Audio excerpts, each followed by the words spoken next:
They're gonna come up pretty close It to is. the numbers. If they go through that, there's a comfort zone that.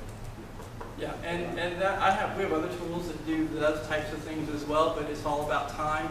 And some of those resources take a while to get used to. I'm an estimating nerd, and I look at a means guide or I look at a marginal stuff, and I start to just, my brain seizes up. I mean, it's really hard to figure out what you're looking for in those books. This is really just a tool as you walk into quickly guess. The other, and your question is very valid for like how much is it going to cost if it's just a MACAB with foundation. I'm assuming that a lot of you guys have done more than one rehab.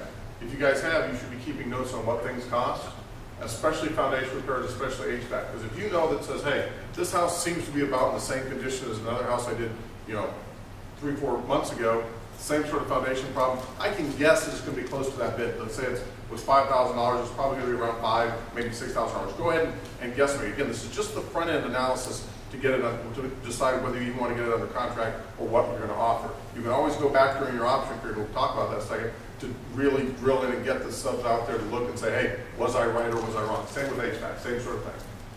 Well, I have one more thing, and then I'm going to swing it back over to you for more lender stuff, because we're going to get through the repair phase or the quick evaluation phase.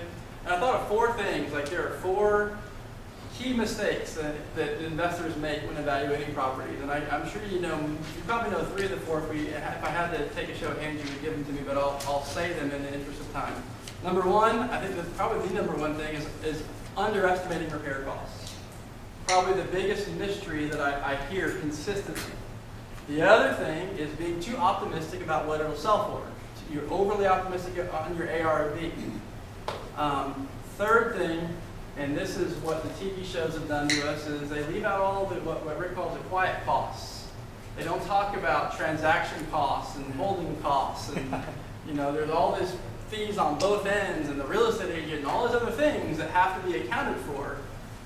Those things get left out, and so leaving those things out, I think, is number 3. And number 4, this is kind of a unique thing to the sort of flip methodology, is accounting, setting your profit margin based on risk.